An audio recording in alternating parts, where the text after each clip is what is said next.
간절한 기도. 자, 야고보서 5장 17절로 18절 두 절 말씀입니다. 우리 한 목소리로 우리 봉독하겠습니다. 합독하겠습니다. 엘리야는 우리와 성정이 같은 사람이로되 그가 비가 오지 않기를 간절히 기도한즉 3년 6개월 동안 땅에 비가 오지 아니하고 다시 기도하니 하나님이 비를 주시고 땅이 열매를 맺었느니라. 아멘. 아멘 하겠습니다. 아멘.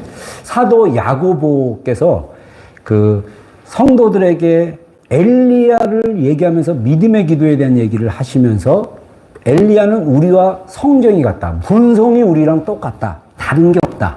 근데 그가 하나님께 간절히 기도하니까 비가 3년 반 동안 멈춰졌고 또 기도했더니 비가 땅에 내려서 열매를 맺었다 하면서 우리에게 간절한 기도의 모델로 우리 엘리야를 소개해 주셨습니다. 여러분, 엘리야는 구약에 많은 선지자들이 있어요. 그래서 우리가 사실은 성경에 나와 있는 선지서들은 그 선지자들이 굉장히 활동하면서 썼던 선지서들이 많아요. 근데 또 선지자들이 선지서에 쓰였던 어떤 선지자의 이름은 나오는데 그분은 기록으로 남겨지지 않기 때문에 우리가 이렇게 중요하게 생각 안 하고 막 그런데 엘리야는 자기 말로 예언받은 걸 쓴 선지자는 아닙니다. 나홈이라든가 오바다라든가 여러분들이 잘 모르는 다니엘이라든가 뭐 이사야, 예레미야, 미가 이런 사람들처럼 하나님의 말씀을 받아가지고 막 전달하는 내용이 따로 있진 않아요. 근데 그 구약에 나오는 선지서에 쓴 선지자들보다 더 뭔가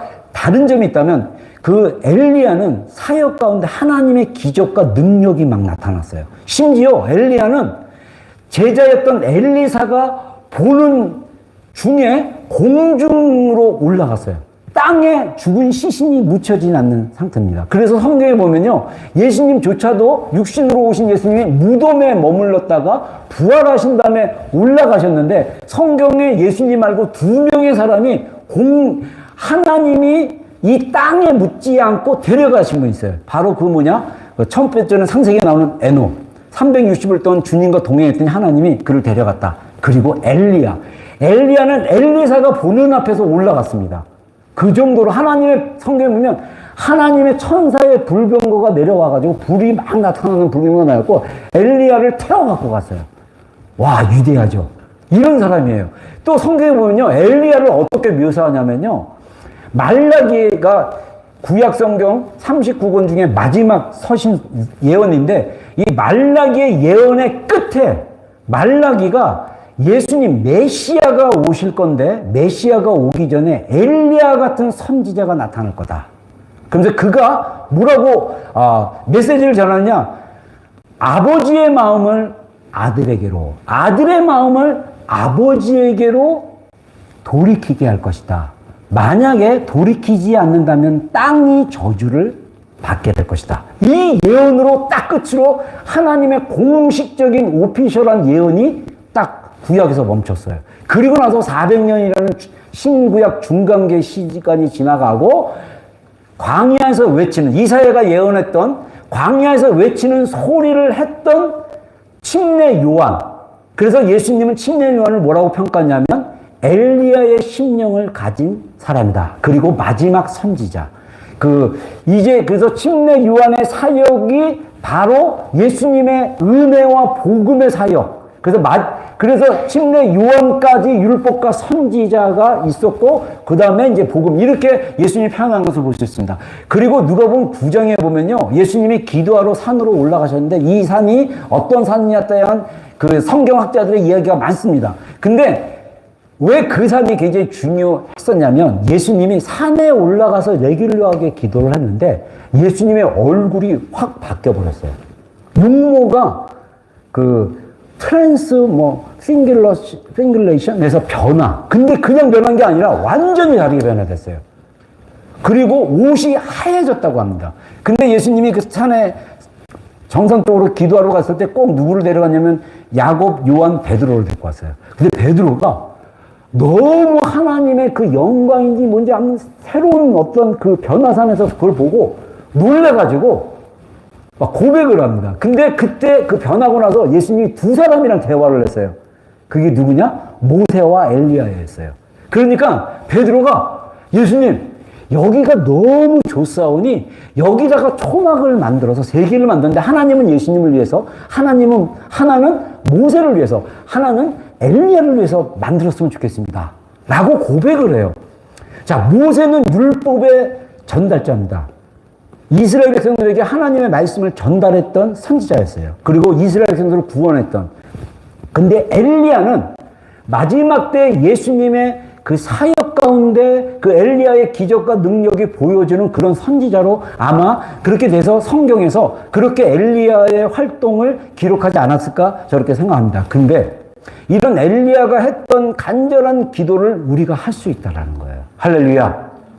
여러분, 간절한 기도를 엘리야가 하였다. 이렇게 이야기하고 있습니다. 그래서 기도는 배우는 게 굉장히 중요한 것 중에 하나입니다. 그 전에 저도 제가 다녔던 모교에서 통성으로 기도하는 것을 배웠어요. 그리고 모교의 청년부로 있을 때 전도사님에서 청년부 그 모임에 친구들이 있었기 때문에 제가 학생부도 다녔던 교회이기 때문에 그런데 거기서 청년부 전도사님이 그때 막 방언 한참 한국교회 막 유행할 때인데 방언 받으라고 방언 못 받으면 막 구원 못 받다 극단적인 얘기까지 하는데 그 전도사님이 그때 우리 청년부 기도 모임 때 딱 손을 댔을 때 방언이 딱 터져가지고 방언이 혓바닥 위에 천장에 붙었고 아따따따따 해가지고 방언이 했는데 이 방언이 하나님의 마음 영의 비밀 고린도전서 12장에 방언은 우리의 영이 하나님께 말함이라 그러거든요. 근데 그 기도가 됐었어요. 그러면서 저는 나름대로 이 전통적인 교회 안에서 또 뜨겁게 기도하는 교회 모교에서 또 훈련받은 교회에서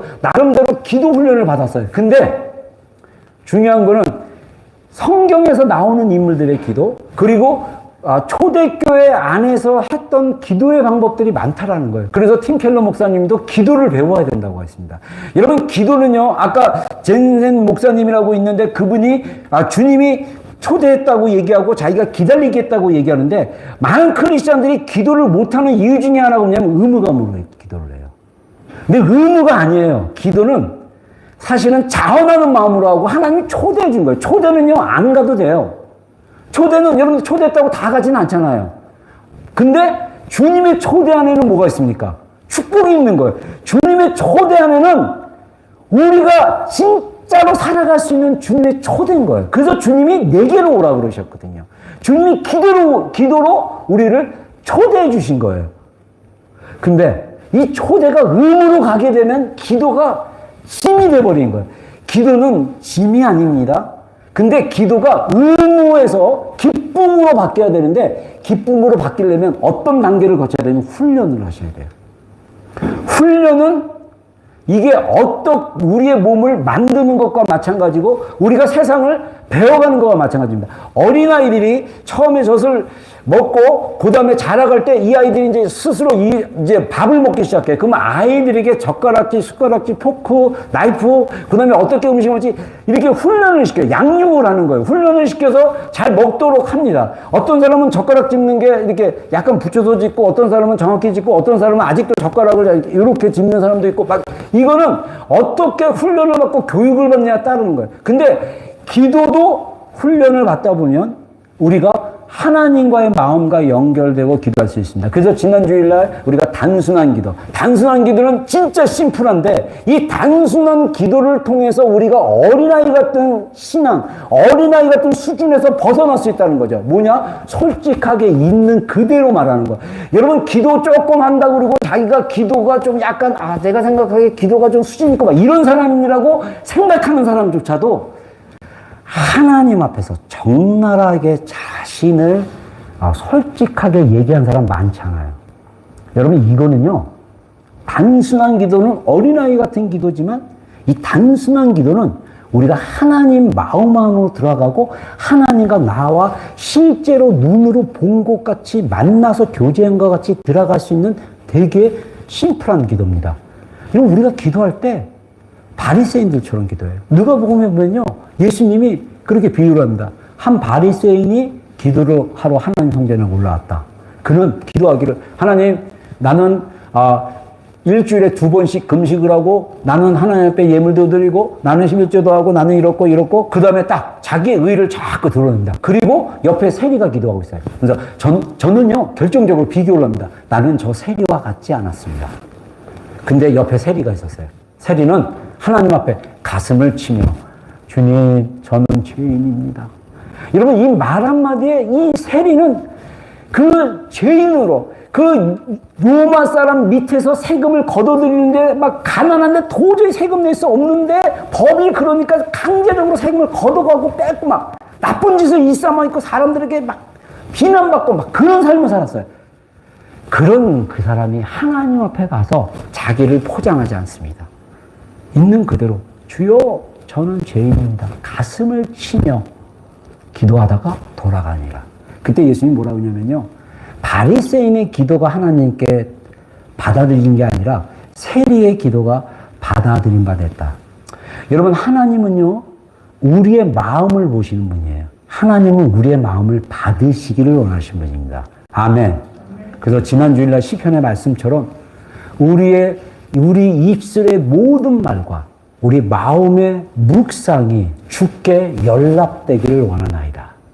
진짜 우리가 솔직하게 과장하지 말고 포장하지 말고 자기 합리하지 말고 그 연약한 그대로 주님 앞에 말하기 시작했을 때 마음의 것들을 솔직하게 얘기하기 시작했을 때 진짜 하나님의 살아계신 생명이 일하기 시작하면 변화되기 시작하는 거예요. 이건 약 먹는 효과랑 똑같습니다.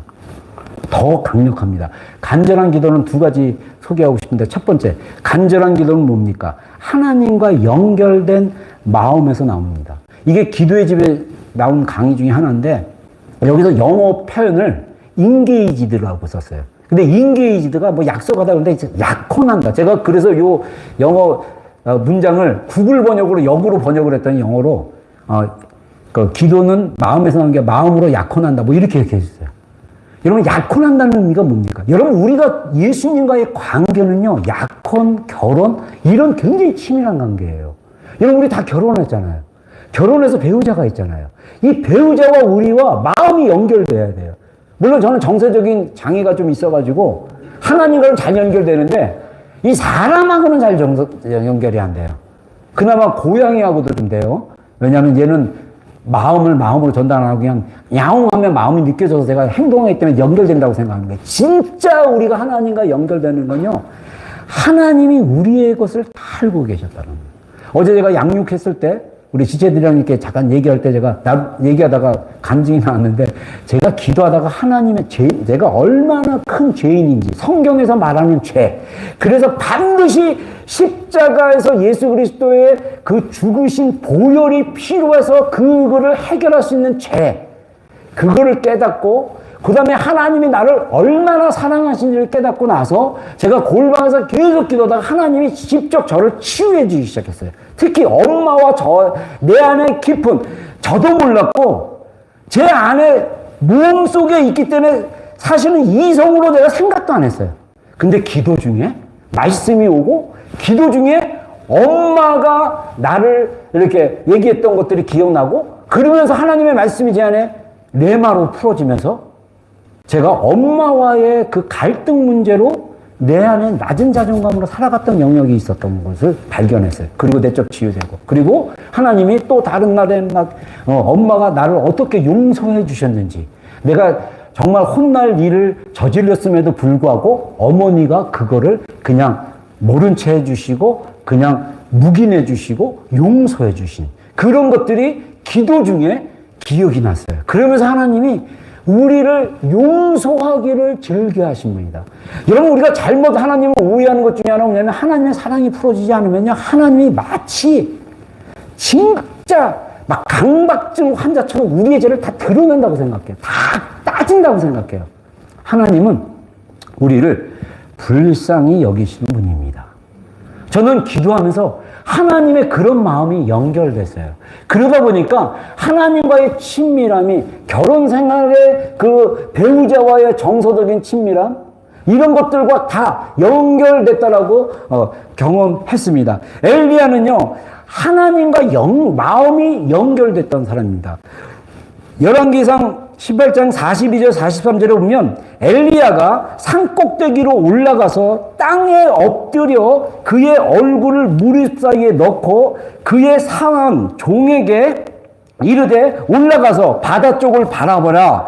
그가 올라가 바라보고 말하되 아무것도 없나이다. 이르되 7번까지 다시 하라. 자, 요게 간단한 기도 같이 보이지만 얼마나 엘리야가 간절하게 기도했는지를 압니다. 여러분, 우리의 기도의 응답에 놀라운 그 포인트 중에 하나 뭐냐면, 우리가 하나님의 뜻 안에서 하나님의 약속을 붙잡고 기도하면요, 그 기도는 어떻게든 하나님이 응답해 주시는 것입니다. 사실은 엘리야가 선지자로 사역을 했지만, 엘리야가 자기가 그냥 혼자 감동으로 자기 생각으로 비가 안 온다라고 얘기한 사람이 아니에요. 하나님께서 엘리야에게 말씀하신 거예요. 아합과 이세벨의 그 악행, 하나님의 사람들을 핍박하고 또 바알과 아세라를 이 북이스라엘에 가지고 와서 이스라엘 백성들을 하나님을 떠나고 우상을 숭배하게 만든 그 왕과 왕비의 그 악행을 하나님이 심판하기 위해서 비를 내리지 않게 하신 거예요. 그랬을 때 엘리야가 하나님의 말씀을 듣고 왕의 내신한테 선포를 합니다. 내가 말하기까지 하나님께서 수년 동안 이 땅에 비를 내리지 않을 거다. 그리고 도망가 버렸어요. 그리고 그 과부 집에 가서 숨어도 살고 막 이러면서 까마귀가 막 떡도 주고 막 이런 기적들을 하다가 3년이 지난 다음에 하나님의 말씀이 임합니다. 임하면서 너는 가서 기도해서 이 비가 내린 것을 기도하라. 그래서 엘리야는 순서가 있습니다. 그냥 기도하는 게 아니라 이스라엘 백성들에게 진짜 하나님이 얼마나 살아계시고 참된 하나님인가를 보여주고 싶은 거예요. 하나님의 능력을 이스라엘 백성들에게 보여줘야 되잖아요. 그래서 이 아합에게 제안을 합니다. 당신이 이 와이프 이세벨을 통해서 가지고 들어온 바알 선지자, 아세라 선지자, 바알 선지자 450명, 아세라 선지자 400명 데리고 와라. 그리고 우리 갈멜산, 거기가 하나님의 제단이 세워졌던 것이고 하나님의 예배가 드려졌던, 제사가 드렸던 곳이에요. 근데 이 바알과 아세라의 그 신앙이 이스라엘 가운데 다 퍼져가지고 이제는 하나님을 제사드리고 예배드렸던 제단이 무너진 거예요. 그러니까 이 엘리야가 그 무너진 여호와의 제단을 딱 세우고 또 바알과 아세라는 자기의 제단이 있으니까 거기다가 세우라고 그러고 내기를 냅니다. 너희의 바알과 아세라가 진짜 살아있다면 하늘에서 불을 내리는 게 하자. 나는 하나님이 살아계신다고 믿기 때문에 나는 기도하면 하나님이 불을 내릴 거로 난 믿는다. 그러면서 동물을 다 제사 드린 걸로 다 각을 띄고 딱 제단 나무 위에 올립니다. 그래서 밑에서 사실은 불을 붙여야 이 불이 타서 이 재물들을 다 태울 수 있어요. 근데 이 바알과 아세라 선지자들이 850명이 막 예배하고 노래하고 기도하고 막 바알이여 불을 내리셔서, 실제로 불을 붙이면 불이 안 붙이니까 자연세계에서는 그 하늘에서 불이 내리기를 막 기도해요. 근데 하루 한나절을 지나도 안 돼요. 그러니까 엘리야가 조롱을 합니다. 너의 신이 혹시 외출 나갔는지 모르니까 또 자고 있는지 모르니까 깨어라 불러라 막. 그러니까 또 자존심 나가니까 막 몸에 막 자해하고. 여러분, 이방신들은요 몸에 자해하는 신이 불쌍해서, 우리는 절대 자해하면 안 돼요. 하나님 그런 분 아닙니다. 여러분들이 자해하고 막 억지로 나 그냥 이거를 응답받기 위해서 나 배고파서 참아야 돼 막 그렇게 하지 마세요. 그냥 하나님 앞에 그냥 마음만 여시면 돼요. 그리고 하나님을 신뢰하면 됩니다. 여러분, 하나님은 인격적인 분이에요. 그 이스라엘에 있었던 수많은 신들, 자식을 제사로 바치고 뭔가 이 행위로 귀중한 걸 바쳤을 때 뭔가 하나님이 보상할 거다. 하나님은요, 우리에게 거저 주시는 은혜로 우리를 구원하시고 하시는 분이에요. 모든 것은 우리가 자원하는 마음으로, 감사하는 마음으로 드려지는 것이 되는 것입니다. 그랬을 때 그게 블레싱이 돼서 엄청난 축복으로 이어지는 것입니다. 이게 의무로 하다 보면요, 내가 이만큼 했으니까 이만큼 나에게 해주세요. 이거는 비인격적인 바알이나 아세라 같은 그런 신에 대한 이 잘못된 아이디어예요. 그게 아니라는 거죠. 근데 실패했어요. 이들이 기법했어요. 그러니까 엘리야가 무너진 제단을 쌓고 거기다 재물을 올리고 또랑을 만들어가지고 물을 들이다 붓습니다. 물을 부어가지고, 왜냐면 이게 마술이 아니고 누가 이게 조작하지 않았다는 걸 보여주려고 그러는 거예요. 그리고 저는 예전에 이 엘리야가 갈멜산에서 기도할 때 제가 아직도 기억나요. 제가 학생부 전도사가 되고 수련회를 갔어요. 89년도 여름이에요. 그때 경기도 어떤 이름 갑자기 나왔는데 한탄강인가 있는데 그 옆에 그게 큰 천막을 개인이 져가지고 교회 수련회 같은 데 줬어요. 근데 제가 마지막 날 우리 학생부 수련회 처음 전도사로 설교하고 그 해 여름 첫 수련회 제가 강사가 서가지고 하는데 학생들이 그때 막 우리 교회는 전통적으로 기도를 굉장히 많이 하는 교회였어요. 학생부 때 애들도 방언을 배우고 막 열심히 기도했어요. 근데 제가 저는 전도사용 텐트가 따로 있어요. 우리 다 텐트로 샜으니까. 그래서 이 집단으로 만든 원래 양계장 장소인데, 예배 장소로 이렇게 썼는데, 거기서 예배를 드는데, 제가 본문 감동받아서 그 본문 가지고 딱 강단에 섰는데, 우리 찬양팀에서 이미 너무 뜨겁게 기도를 내가 찬양해가지고, 머리에 이렇게 불이 임하는 게 보였어요. 그러니까 설교할 이유가 없겠다. 감동을 받아가지고, 이 엘리야가 하나님께 기도한 단순한 기도, 하나님이요 이스라엘로 하여금 하나님이 하나님인 것을 알게 하소서. 엘리야가 3번 선포합니다.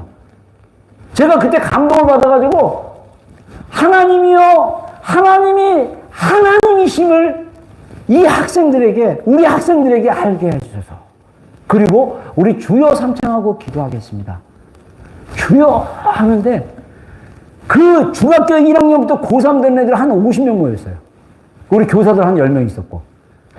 기도에 불이 막 붙는데 저는 그때 성령님이 간절히 그 공동체 안에 구했을 때 성령이 강력하게 임하는 것을 첫 전도사죠. 저는 그때 영적인 지식이 없었습니다. 그런 경험이 전혀 없었어요. 근데 하나님이 그 순수한 아이들의 마음을 받으신 거예요. 그러자 하나님이, 여러분들 그래서 우리가 예배 때 찬양을 먼저 드리는 이유가, 찬양은요 하나님은 찬양 중에 것입니다. 우리가 예배하는 자들이 입을 열어 마음을 다해 정말 전심으로 고백하고 나갔을 때 하나님 성령이 우리 가운데 계속 운행하고 역사하고 있는 거예요. 먼저 예배자들이, 그리고 예배를 같이 드리는 청중들이 주고받으며 합심으로 함께 예배하는 게, 그래서 찬양은 또 다른 기도라고 얘기합니다. 찬양에서 감동받았을 때 하나님이 우리의 마음 가운데 축복과 하나님의 마음을 부어주시는 거예요. 여러분, 하나님은 우리의 마음과 연결되신 분이에요. 우리의 마음과 연결됐을 때 우리가 하나님을 알고 하나님 눈으로 나를 봤을 때 나 자신의 죄된 모습, 연약한 모습, 허물 있는 모습, 그거를 그대로 사랑하신 그 나를 긍휼히 여기시는 하나님, 그 하나님을 경험할 때 어떻게 되냐? 내가 바뀌기 시작하는 거예요. 나를 괴롭히고 나를 붙잡았던 죄의 영향력들, 어떤 거는 경고에서 거머리처럼 딱 붙어서 띄어내면 피가 줄줄줄 흘러나오는 그런 고통이 있는 것이라도 하나님의 능력으로 그걸 띄어내버리는 거예요. 그래서 우리가 더 이상 그 거머리에게 피를 뺏기지 않도록 하나님의 능력이 임하는 것입니다. 여러분, 하나님의 능력이 우리 가운데 임했을 때 우리의 생각이 바뀝니다. 강박증이 해결되고 두렵고 염려하고 또 우울하고 또 우리의 삶 가운데, 저는요 이게 원래 자라온 환경 속에서 늘 불안했기 때문에 염려와 불안이 있습니다. 저는 아직도 싸우고 있어요. 오늘도 어떤 일이 딱 생겼을 때 제가 그 생각이 나면 그거를 갖다가 파국적 예상으로 보고 그거에 대해서 막 두려워하는 마음이 쑥 들어와요. 근데 거기에 동의하지 않습니다. 그건 아닐 거야. 이거는 또 옛사람에서 나오는 생각일 거야. 제가 찾아놓은 거예요. 여러분, 끊임없이 우리 안에 내적인 싸움이 있습니다. 그 싸움이 쉬운 방법은 우리가 하나님 앞에 항복하고 두 손 내리는 거예요. 그러면 하나님이 우리 가운데, 내가 힘을 빼는 만큼 하나님의 능력이 우리 가운데 임합니다. 이게 어렵게 느껴지는 거 알아요. 왜냐? 우리가 우리 힘으로 다 살아봤잖아요. 훈련하셔야 돼요. 기도가 그거를 훈련하는 거예요. 솔직하게 나의 괴로운 마음을 이야기하는 거.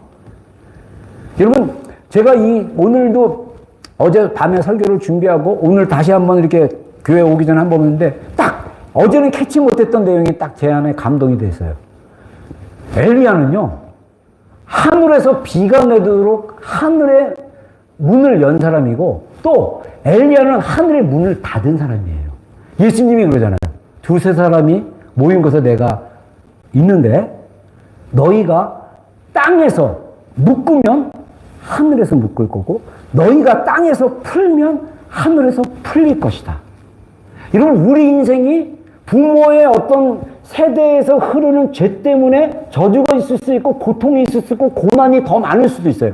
근데 그것은 우리가 현재 예수 그리스도의 이름으로 묶고 푸는 권세를 주셨습니다.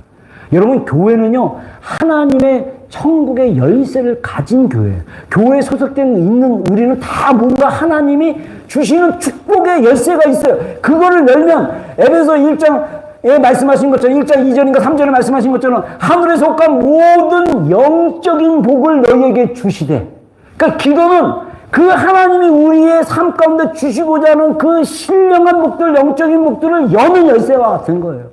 근데 우리 삶 가운데 태어났는데 우리 조상들이 죄졌고, 또 내가 연약함으로 자꾸 죄를 지음으로 이 어떤 어려움과 고통들이 올 수 있어요. 그랬을 때 우리가 이 고통과 저주를 어떻게 하냐? 문으로 잠그는 것, 잠그는. 그래서 어둠의 세력과 나를 괴롭히는 이 상황들을 예수님의 이름으로 묶는 거예요. 묶고 푸는 거, 기도예요. 근데 그 기도는 나의 믿음의 수준과 나의 믿음의 어떤 것 상관없이 예수 그리스도의 이름 안에 있습니다. 예수 그리스도의 이름을 믿는 그 믿음과 하나님의 역사하시는 그 역사가 딱 맞아졌을 때 하나님의 일하심이 풀어지는 거예요. 여러분, 우리가 얼마나 고집이 센지 몰라요. 우리 자아는 강력합니다. 근데 그 자아는 절대로 하나님이 억지로 열지 않습니다. 그 자아는 우리가 스스로 열 때 주님이 오시는 거예요. 그래서 요한계시록 3장 20절에 뭐랍니까? 내가 문 밖에 서서 문을 두드린다. 너희가 내 음성을 듣고 문을 열면 내가 그로 들어가 먹고 마시겠다. 여러분, 우리가 문을 닫으면요, 주님이, 이거는 비유적인 얘기입니다. 이미 우리 안에 주님이 계셔요. 이분과 우리가 친교를 해야 돼요. 근데 어떤 영역에서 친교를 안 해요? 어떤 영역에서는 너무 연결이 안 돼요. 문을 여는 작업을 해야 돼요. 주님이 끊임없이 우리에게 초대하십니다. 문을 열라고. 여러분, 그래서 이 엘리야는요, 하나님의 마음과 연결됐던 사람입니다. 그가 간절히 어떻게 기도했냐? 머리를 제가 한번 해봤는데 잘 안 되더라고요. 무릎을 꿇고 머리를 이렇게 하려고 했는데 안 돼요, 잘. 엘리야는 말라서 그런지 배가 좀 안 나와서 그런지 어쩐지 모르지만 또 이 기도를 많이 하셔서 운동 많이 하셔서 몸이 유연한지 모르지만 저는 잘 안 돼요. 근데 중요한 건 무릎 꿇고 머리를 갖다가 얼굴을 서먹고 7번 기도합니다. 그리고 게하시에게, 야, 저쪽으로 산 저기 이게 언덕이 있는데 저쪽 언덕 바다가 보이는데 뭐가 보이는지 봐라.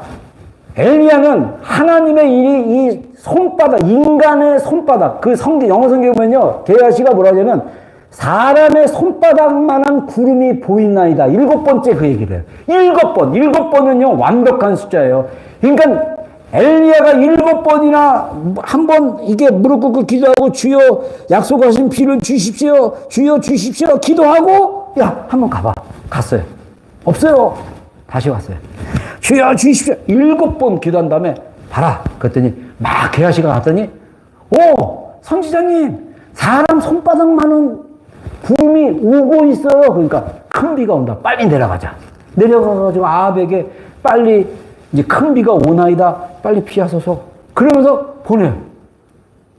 여러분, 하나님은요, 우리가 알 수 있게 보여주시고 알 수 있게 일하시는 분이에요. 우리가 눈이 가려진 것처럼, 기가 막힌 것처럼, 마음이 두다는 것처럼 몰라서 그렇지 하나님은 우리 가운데 일하고 계시는 분이에요. 그걸 볼 수 있어요. 마음이 연결됐을 때. 우리가 각자의 그 하나님과의 그 관계 안에서 지난 주일날 얘기했던 것처럼 제가 생각했던 게 아니라 갑자기 그때 설교 중에 생각났는데 와이파이 비밀번호가 다 다르잖아요. 그것처럼 그 비밀번호가 풀리기 시작하면 와이파이가 다 접속이 되는 거예요. 얼마나 편합니까? 언제든지 우리 안에 있는 하나님께서 우리에게 말씀하시고 일하시는 것을 경험할 수 있다는 거죠. 그래서 기도는 우리가 하나님을 사랑하도록 힘주시는 성령님과 연결되는 기도다. 일이다. 우리 마음이 하나님과 연결됐을 때 간절한 기도가 풀어진다. 제가 이거를 좀 이렇게 해석해 봤어요. 우리 예전에 한 10년 전인가 한국의 유명한 부흥강사 목사님이 우리 침례교단 목사님인데 광림교회 오셔가지고 제가 그분 선배님이 때문에 제가 운전을 하고 이렇게 한번 모셔간 적이 있었는데 그분이 집회를 하셨을 때 제가 딱 은혜 받았어요. 이분이 어떤 말을 하냐면 기도는 하는 게 아니라 기도는 그냥 터져 나오는 거래요. 근데 제가 저게 무슨 뜻이지? 그런 생각이 있어요. 그러면서 뭐냐면 이 땅이 비가 많이 오려면 땅이 수온이 있어야 된대요. 저는 그건 아직까지 제가 과학적 레퍼런스 못 봤어요. 사막은 갈수록 더 사막이 된다는 거예요. 그래서 사막을 막으려면 나무를 심어야 돼요. 물을 끌어다가 나무가 심으면 점점 이 나무 밑에 뿌리가 내리는데 그 물이 이게 흘러야 된다는 거예요. 그래야 비가 온다는 거예요. 그분이 그 얘기를 하더라고요. 그러니까 우리의 마음이 메마르면 메마를수록 은혜가 없는 거예요. 은혜의 단비가 우리 마음 가운데 와야 되는데, 근데 우리 마음의 연결이 주님께 연결되고 하면 수원과 연결되기 때문에 그 연결된 근원 안에서 또 하나님의 은혜비가 우리 가운데 나오지 않겠나 그렇게 생각합니다. 여러분, 근데 이 간절한 기도는요, 마음과 연결했을 때 우리가 자연스럽게 간절하게 기도하게 돼 있어요. 이거는 자연스러운 거예요. 근데 반대로 생각했을 때 우리가 아직 마음이 제대로 연결되지 않았다. 그래도 괜찮아요. 중요한 건 내가 말씀을 가지고 그 진리에 동의하고 선포하고 믿음으로 구하는 것입니다. 그래서 잠언서에 말씀하시기를 뭐라고 하냐면 나를 사랑하는 자들이 나의 사랑을 입으며 나를 간절히 찾는 자가 나를 만날 것이다. 아멘. 여러분, 제가 하나님과 연결됐던 그것이 뭐냐? 저는 하나님과 이렇게 추상적으로만 알았지, 멀리 계신 분만 알았지, 하나님이 개인적으로 이렇게 인류를 위해서 2000년 전에 오셨던 예수님의 십자가의 그 인류의 대사건이 마포구 연미동 그 판자촌에 태어난 모태불교, 부정적이고 염세적이고 그냥 인생의 목표는 가늘고 길게 살자.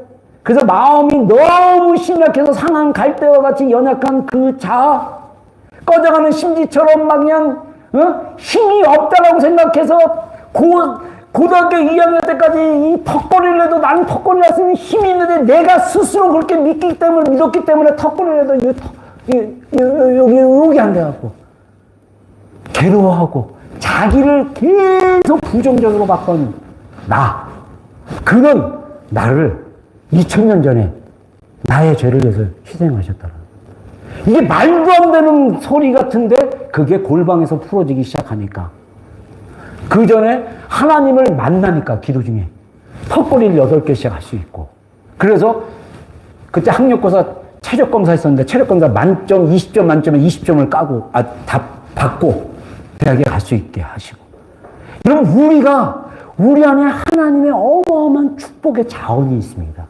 우리 안에 물든 동산이 있어요. 우리 안에 성령님의 생생함이 있어요. 이게 연결돼야 돼요. 근데 우리가 연결이 안 되니까 간절한 기도가 잘 안 나와요. 그렇기 때문에 우리가 이 잠언서 8장 17절 말씀을 주장해야 되는 거예요. 나를 간절히 구하는 자가, 나 찾는 자가 나를 만날 것이다. 아멘. 여러분, 주님을 찾기를 주의 이름으로 축원합니다. 간절히 원하기를 주의 이름으로 축원합니다. 두 번째, 간절한 기도는 어떤 기도냐? 지속적으로 하는 기도라는 거예요. 지속적으로. 누가복음 11장 8절 한번 읽겠습니다. 시작.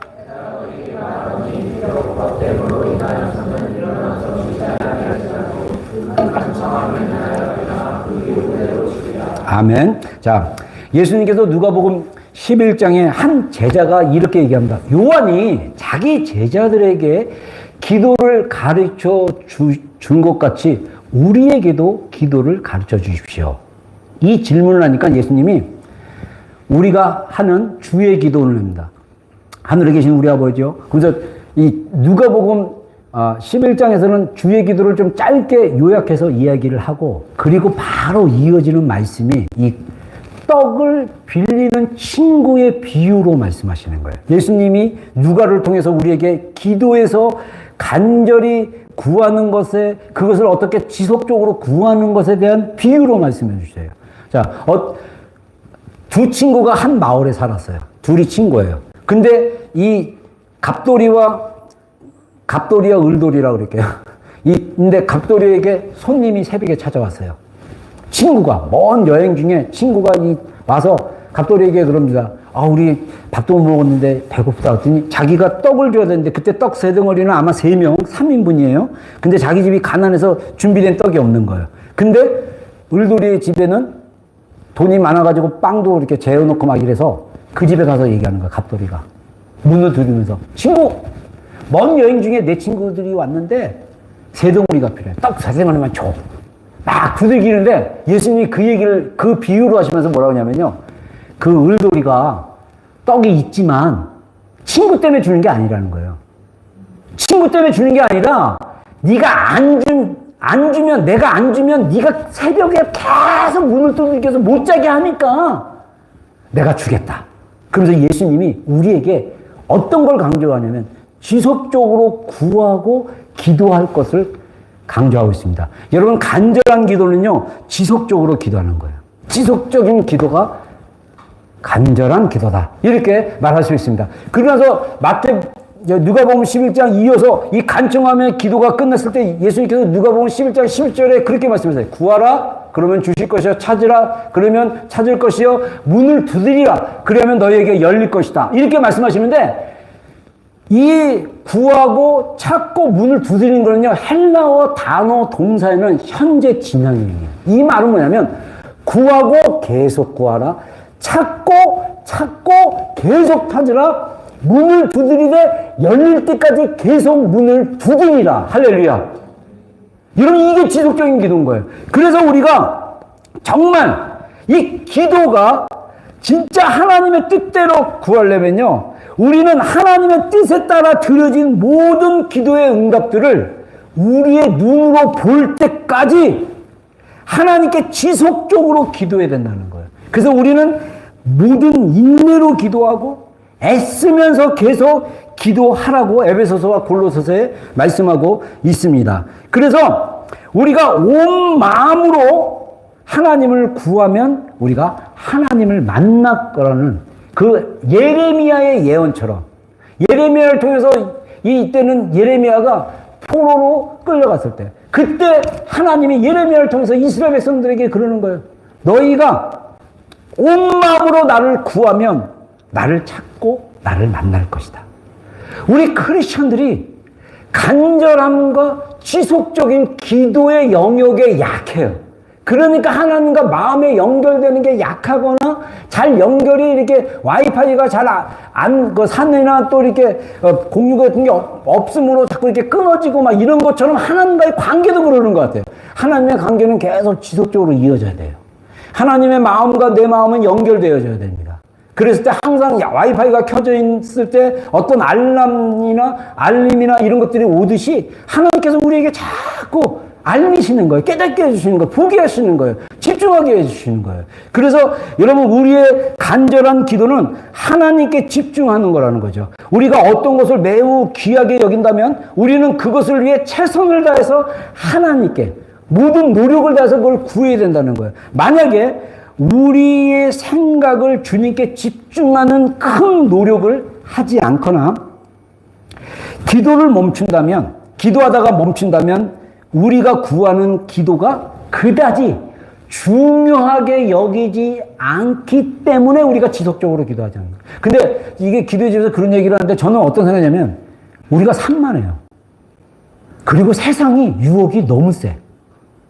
금방 묵상하고 기도하다가 핸드폰 딱 뜨면 새로운 게 들어와. 그럼 마음이 빼앗겨. 여러분, 지금 시대만큼 우리의 마음을 도둑질하고 우리의 마음을 빼앗는 그 어둠의 영들의 그 엄청 강해요. 여러분, 핸드폰을 너무 사랑하지 않기를 주의 이름으로 축원합니다. 미디어를 너무 사랑하지 마세요. 자주 놔두고 자기한테 좀 보고 주변 사람한테도 좀 보고 하나님께 집중하고. 이 싸움이에요. 이것도 훈련으로 가능합니다. 못할 것 같죠? 돼요. 훈련은요, 우리의 몸에 근육을 만들 수도 있고요. 기도의 훈련은 하나님과 반드시 통하게 돼 있어요. 근데 이 훈련을 내가 반드시 이렇게 하면 이렇게 될까? 하나님이 우리에게 주신 영성 훈련은 그렇게 되는 게 아니에요. 우리는 계속 힘을 빼는 거예요. 그냥 기도하기 싫었는데 하나님 제가 기도하러 왔어요. 그냥 있을게요. 이러세요. 잡생각 나면 그냥 예수님의 이름을 부르든지 묵상한 말씀을 내 기도문으로 바꿔서 짧게 기도하든지 제가 묵상 기도 계속 가르치고 있잖아요. 그걸로 기도하든지 우리의 마음이 계속 하나님께 집중할 수 있도록 계속 우리의 말과 입술과 마음이 하나님께 집중할 수 있도록 그래서 우리의 기도는요 하나님의 마음에 연결되는 게 굉장히 중요합니다. 그래서 결론으로 우리가 엘리야처럼 기도하자는 거예요. 엘리야는 우리와 성정이 같은 사람이다. 성경이 강조하고 있어요. 연약한 사람들도 간절히 기도할 수 있다. 왜냐? 엘리야는 성정이 우리와 같다. 본성이 우리와 같다. 여러분 아까 엘리야가 어마어마한 사람이잖아요. 막 불병거 타고 하늘에 올라가고 막 하늘에서 불을 내리고 3년 반 동안 하늘에 문을 닫고 여는. 근데 반전은 뭐냐면요. 열왕기상 19장으로 넘어가면요. 엘리야가 그 바알과 아세라 비메리고 다 했잖아요. 이세벨이 소식을 듣고 내가 내일 이맘때까지 이 말을 신하에게 전달하는 거예요. 네가 엘리야가 듣는 그 시점을 기준으로 내가 이맘때까지 너를 죽이지 않으면 내가 신에게 벌을 받을 거다. 천벌을 받을 거다. 이 사신이 전달했어요. 엘리야가 갑자기 두려움이 확 낙담했습니다. 그래서 엘리야가요 이렇게 고백해요. 노된 나무 안에서 고백하는 거예요. 한번 읽어보십시다. 시작.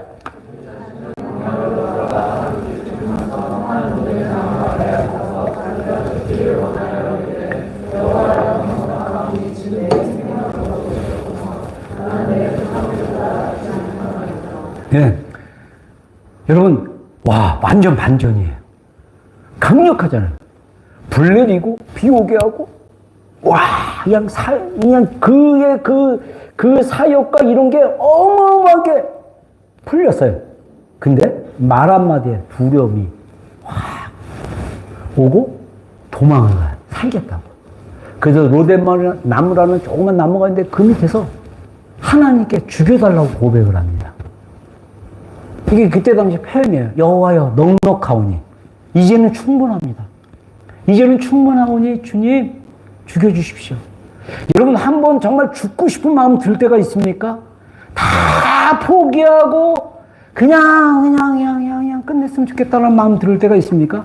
저는 우리 아버님 돌아가시면서 신대원 때 돌아가신 지 1년 만에 아버님이 이렇게 일주일 만에 병원에 입었는데 어떤 병명이 있는 게 아니에요. 근데 이제 그때 기억으로는 의사만이 신부전증으로 이렇게 돌아가셨다 그러는데 아버님이 그 일주일 만에 저는 이제 대전으로 이렇게 주말에만 올라서 서울 교회에서 사역하고 또 월요일 날 내려가서 공부하고 해서 금요일 날 올라오고 막 이렇게 월요일 날 내려가고 금요일 날 올라오고 막 그러는데 우리 아버님이 갑자기 식사를 못 하셔가지고 이제 우리 형님이 이제 몸이 안 좋으시니까 병원에 한번 입원해 보세요. 그래서 입원을 해드렸는데 막 피 검사한다고 막 피를 매일매일 그때 70대셨거든요.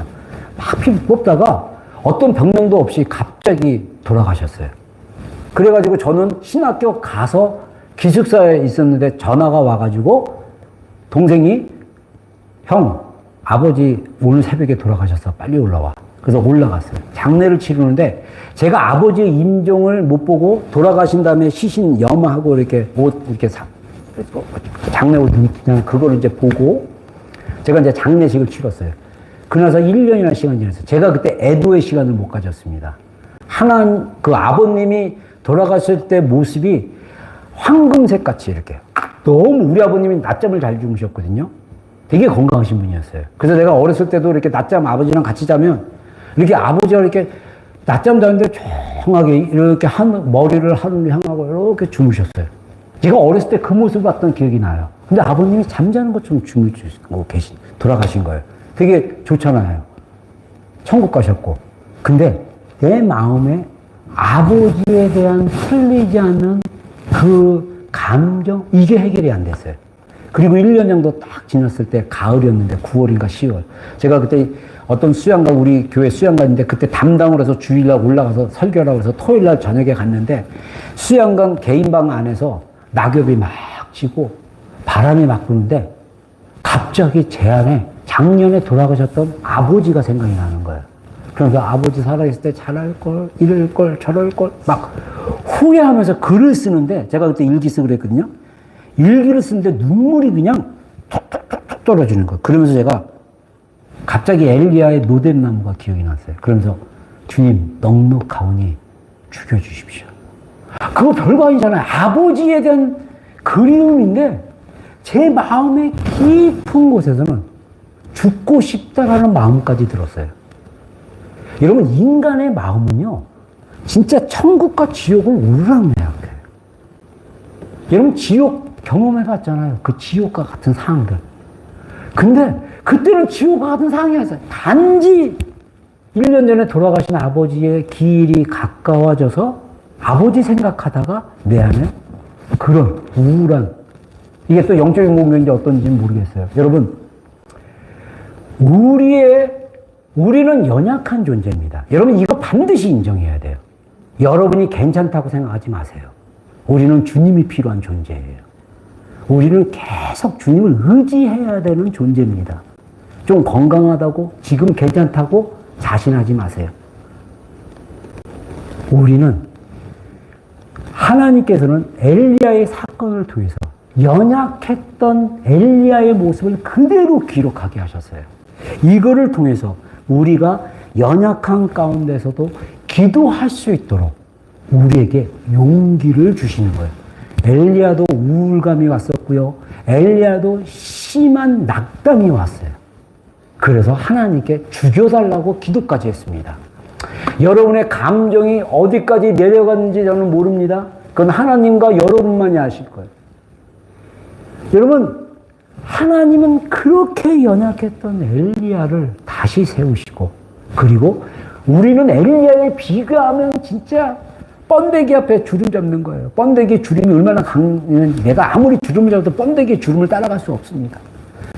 그런 존재지만 중요한 것은 하나님이 우리를 엘리야처럼 간절한 기도를 통해서 하나님이 우리를 이끌어 가신다라는 것입니다. 그래서 요한일서에 이런 말씀이 있습니다. 하나님을 향하여 우리의 가진 바 담대한 것은 이것이니 그분의 뜻대로 무엇을 구하면 들으심이라. 여러분 우리가 기도가 효과가 있고 효력이 있는 기도, 효과적인 기도라고 얘기해요. 이 기도가 진짜 응답받고 이 기도를 통해서 하나님의 역사하심이 풀어지는 것은요, 우리의 그 어떤 그 상태에 따라 되는 게 아니라 우리가 기도하는 우리가 믿음으로 하나님의 진리와 약속에 동의를 해서 계속 믿음으로 기도했을 때 하나님이 우리에게 담대함을 주시고 하나님이 그 기도를 들어주십니다. 여러분 이 땅에서 하나님의 뜻대로 하나님의 영광 가운데 하나님의 나라와 의를 위해서 기도하면서 하나님의 약속을 붙잡고 간절히 기도함으로써 우리 인생 가운데 하나님이 풀어주시는 놀라운 선물들을 누리고 나눠주고 생명이 충만한 그런 인생이 되기를 주님은 축원합니다. 아멘. 자, 따라하겠습니다. 연약한 나도 엘리야처럼 기도할 수 있다. 아멘. 믿습니까? 믿습니까? 믿습니까? 아멘. 예. 진짜예요. 여러분들 진짜예요. 우리가 정말 하나님 앞에 그런 간절히 기도하는 사람이 되기를 바랍니다. 우리